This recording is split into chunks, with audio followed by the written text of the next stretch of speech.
Hola, hola, ¿cómo están? Les saluda el grupo Camaleón Tech, conformado por Karina Avatar, Diego Cadena, Hermen Mendoza y quien les saluda, Jonathan Cruz, para hablarles sobre un tema muy interesante como es la administración de asociados públicos-privados en proyectos, programas, portafolios a nivel nacional e internacional.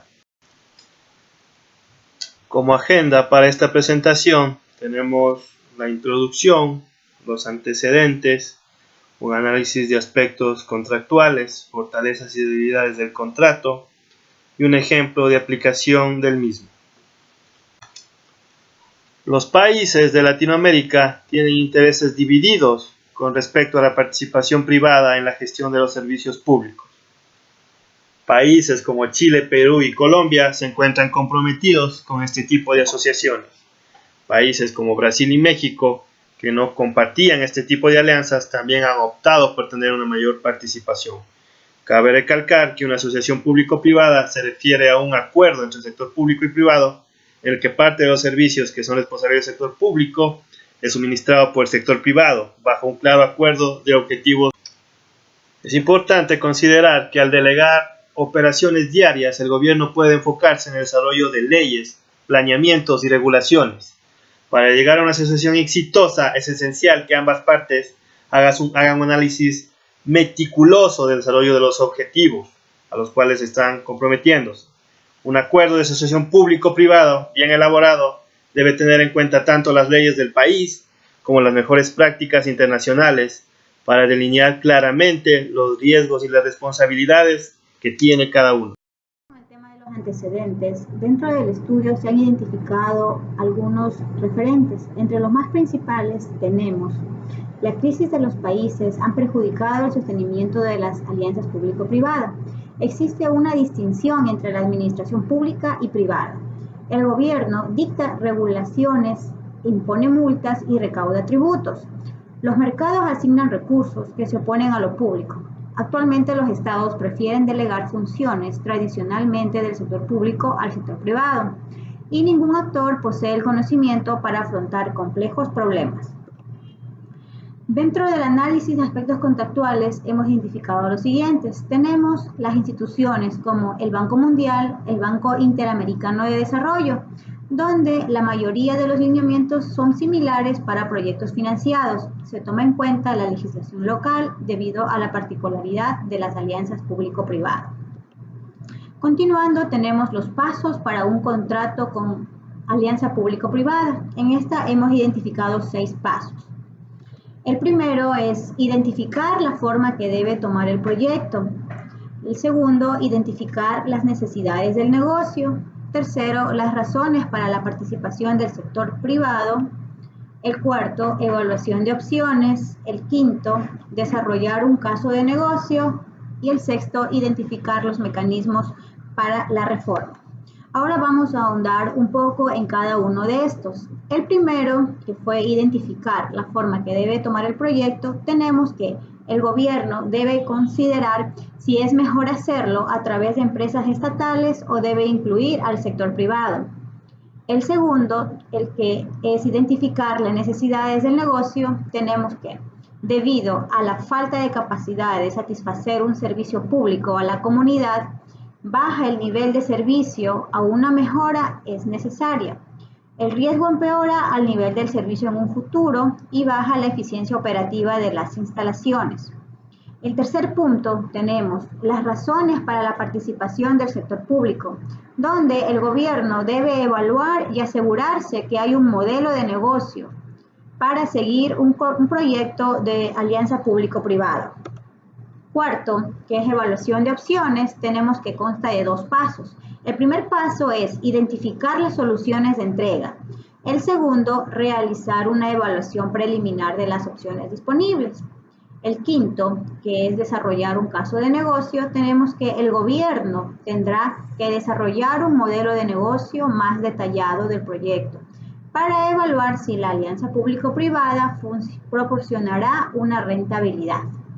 Sexto, que es identificar los mecanismos para la reforma, tenemos que el entorno legal, gestión de adquisiciones, intercambio de conocimientos y financiamiento, subsidios. Vamos a hablar de los tipos de contratos APP que hay. Contratos de obra civil y contratos de servicio. Las empresas de servicios públicos suelen adquirir bienes y servicios de terceros del sector privado, ya sea para comprar piezas de repuesto o artículos de papelería, o para adquirir obras civiles como tendidos de tuberías o cables. Las compañías también pueden subcontratar un servicio en particular como servicio al cliente. A menudo, la empresa comprará los bienes a partir de los términos y condiciones estándar del proveedor. En muchos casos, esto puede ser apropiado. Sin embargo, estos términos pueden ser unilaterales o pueden no ajustarse a la naturaleza de los bienes o servicios adquiridos. Los contratos de gestión, operación y mantenimiento son contratos que rigen un tipo de acuerdo de asociación público-privada. El término contrato de gestión se ha aplicado para cubrir una gama de contratos de asistencia técnica y acuerdos de operación y mantenimiento en toda regla, por lo que es difícil generalizar sobre ellos. Las principales características comunes son que la autoridad adjudicadora contrata al contratista para administrar una gama de actividades durante un periodo relativamente corto, entre 2 a 5 años. Los contratos de gestión tienden a ser específicos de la tarea y a la entrada en lugar de enfocarse en la producción. Los acuerdos de operación y mantenimiento pueden tener más resultados o requisitos de rendimiento. Los contratos de gestión más simples implican que la autoridad adjudicadora le paga una tarifa fija al operador privado por realizar tareas específicas.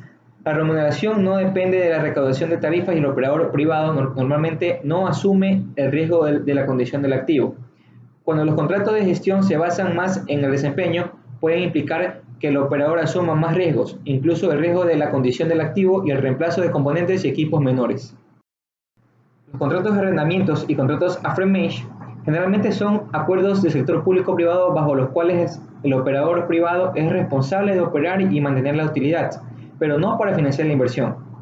Estos contratos son más beneficiosos cuando es sobre suministro y el saneamiento. La autoridad adjudicadora desea combinar el financiamiento público con atraer la eficiencia privada y se debe pasar un mayor riesgo comercial al operador privado que con un contrato de administración con incentivos para realizar.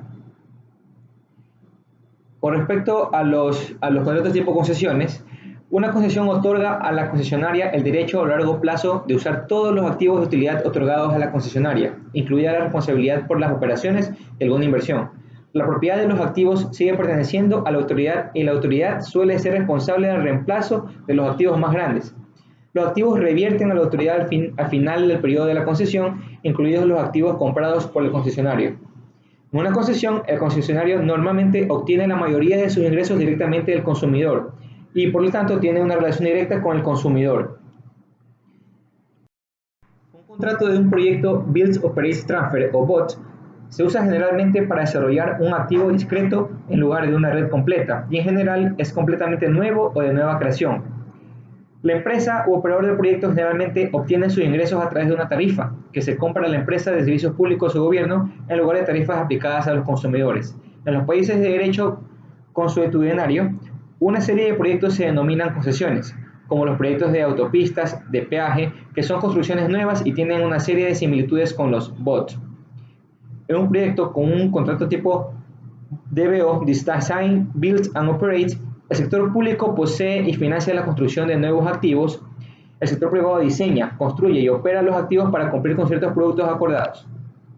La documentación para un DBO es típicamente más simple que un BOT o concesión, ya que no hay documentos de financiamiento y típicamente consistirá en un contrato de construcción llave en mano, más un contrato operativo o una sección agregada al contrato llave en mano que cubre las operaciones. Fortalezas y debilidades del contrato APP.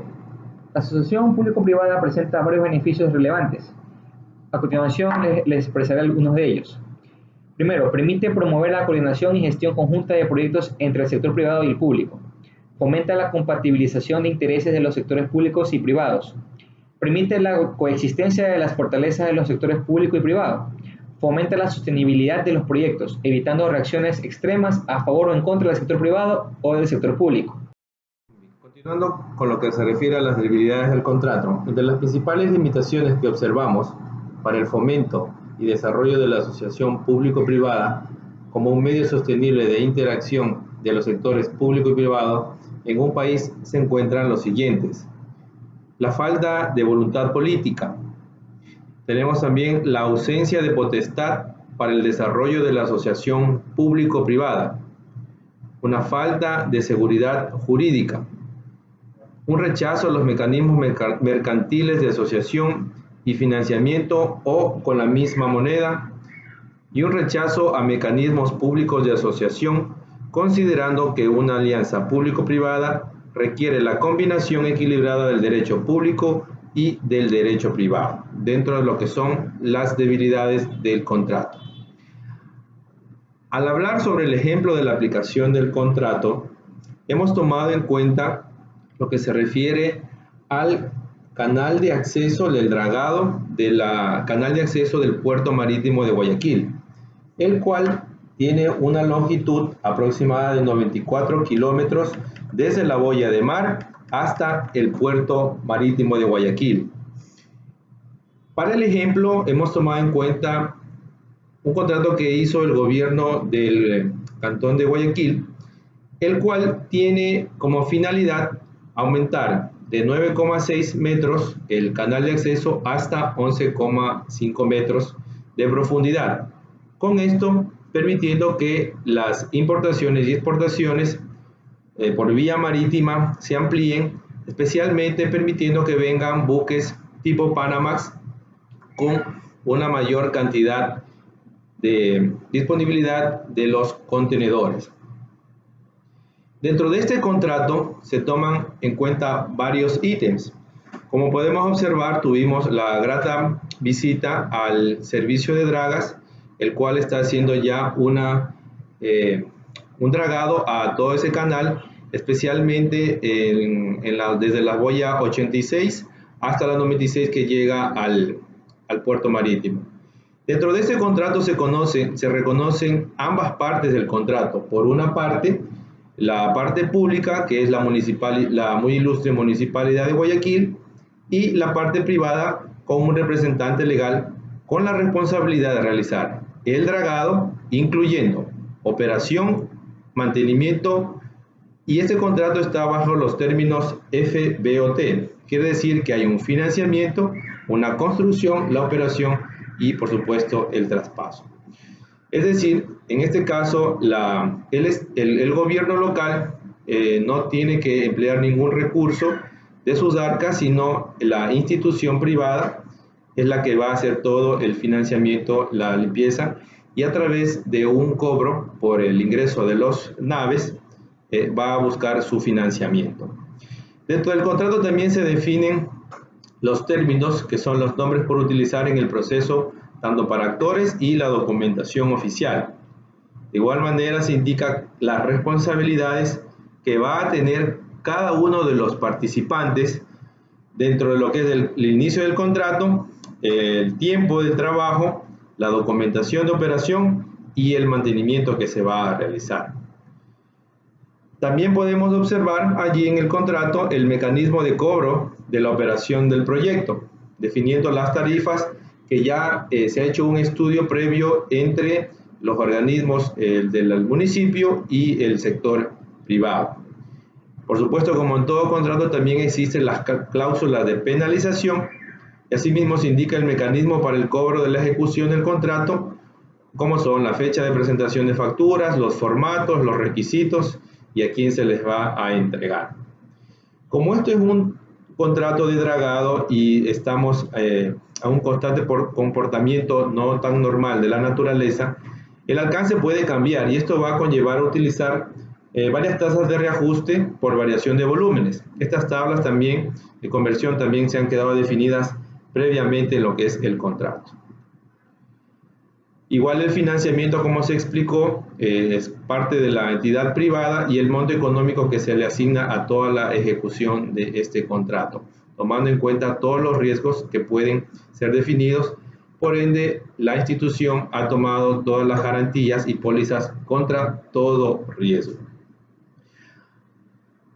En las partes ya finales se definen las obligaciones que tiene la entidad pública por el contrato y el procedimiento que se aplicará para la fiscalización y ejecución de multas en caso de incumplimiento del contrato por la entrega o por la demora de no cumplimiento de la profundidad de los 11 metros que se está pidiendo de profundidad. También se establecen casos extraordinarios que pueden incurrir en el transcurso del proyecto, así como los procedimientos para realizar un cambio en el contrato en caso de que se presentara. Y pues finalmente, como todo término, también se establece cómo lo vamos a finalizar y cómo se va a liquidar al término de estos años que está establecido. Hay una iniciación, hay parámetros que ya se fueron establecidos desde el inicio del proyecto hasta el dragado en sí y la clausura del contrato. Y con esto damos finalizado a la presentación.